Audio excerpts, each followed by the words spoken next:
Hi, I'm Chelsea of The Financial Diet, and with me is friend, former colleague, writer, editor, curator, copywriter, and everything extraordinaire, Stephanie Georgopoulos. Hi. Hi. And today we're going to talk about something that Lauren and I had already mentioned was one of the big steps to having the freedom to quit your day job, follow your dreams, and really create your own financial life. And that is having side hustles. So for us, that means anything from having side jobs outside of your 9-to-5 or having, a whole freelance career where everything's just a little bit of a side job. And I've known Stephanie a long time, and the entire time I've known her, she's had about 75 side jobs at any given time.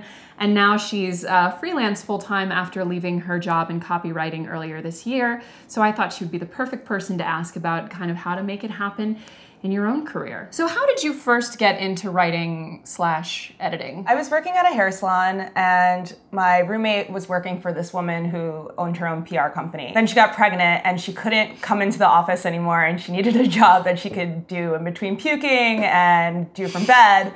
So she started a blog, and it was a lifestyle blog. So after a couple months, I asked if I could start contributing for free, and they allowed me to, and I got just a ton of beauty products, a ton of alcohol. I got trips to Las Vegas and Atlantic City. So I wasn't making money, but I was having like this sort of double life that afforded me a lot of things that I would have never been able to pay for with my hair salon job. So since that time, you've obviously gotten jobs as a professional full-time writer, copywriter. Have you always had side jobs since then? When I first graduated from college, I was working at a thrift store, the hair salon. I was a shop girl a couple of times. I also got another little blog gig for this sex and relationship site. I got to get on a lot of press lists and get like free vibrators and stuff like that. But I found a job doing tech freelance writing for the Next Web. And I had no idea what I was doing, but I just pretended I did. And I went and interviewed people and wrote pieces about like who sucked at Twitter. I was submitting articles for free to Thought Catalog, and I eventually got hired there part-time. So at that time I had no real hustle, and then I got hired full-time by Thought Catalog, and then I wasn't really allowed to freelance anywhere else. And during that time I ended up doing social media for my friend who owned restaurants, and I also started doing copywriting for Chevy, and that was the first time that I realized you could make,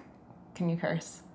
Hell yeah. You can make a shitload of money doing copywriting. I think we should clarify. I think we should pause to clarify that I got her that job. She did. I am the hustle in that story, the hustle fairy. Once I realized that, I was kind of like, where else can I do this for? I'm just going to do this all the time. I talked to my friend who worked at Gawker in advertising, and I met with his head of content, and she hired me. I worked at Gawker for 2 years. So at the same time, I had reached out to medium.com, just submitting one article. It was when the site was still invite only, and they wrote back and were like, do you actually want to edit a collection? And I was like, yes, I do. I basically am just living off of side hustles at this point. There's a million side hustles that I'm working on right now. And what's interesting to me is that I think that a lot of people look at it as like you get your job in the field and then you stop pursuing any side projects, but I know that like for you, it's always been something that you've done. Like even when you had like a quote unquote dream job in the field, you were still like working on still other projects. Yeah, I mean, I don't believe that you should just be using your skills in one way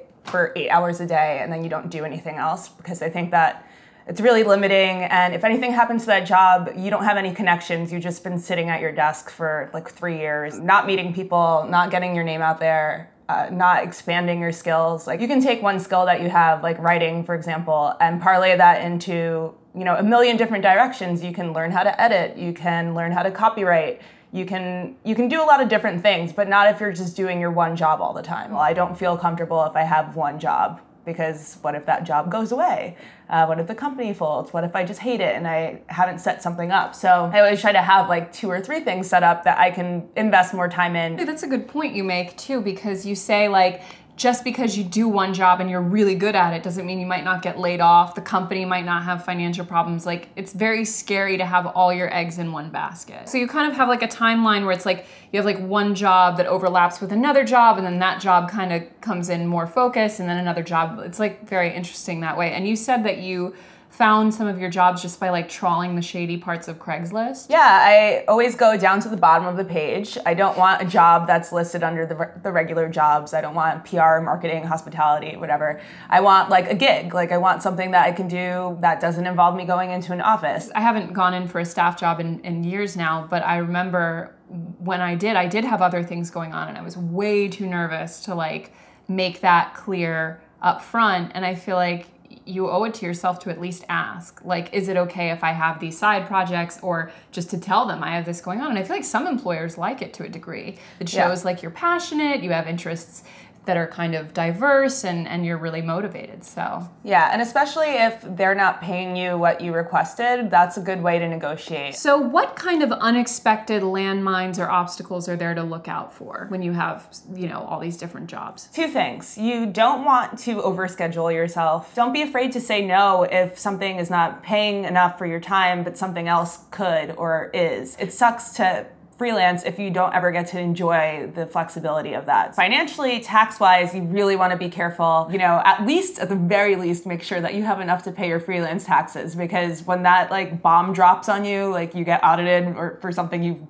messed up a couple years ago or whatever happens, at least you don't have to worry about paying all of your freelance taxes plus, you know, whatever the nightmare scenario is. One thing that you should definitely do is just get an accountant. I know it seems like it's going to cost $1 million and only like 50-year-old people have accountants. It's not true. They're going to save you money. They're going to write off all your stuff as a freelancer. It doesn't matter if you have a full-time job and you're barely making anything as a freelancer. Just get one. They will help you and they will save you money. It's worth the cost. So what is advice that you would give to someone either, well, A, looking to find more work in their own field, or B, looking to find work in a new field? My advice for someone who's trying to get more work in their own field is to just let people know that you're looking first. If you see something that can be done, if you have a friend who's building a website, let them know that you can code it or you can write the copy for it. Try to solve people's problems. If you're trying to do something in another field, it's like say you're trying to make a hobby into something that you can monetize,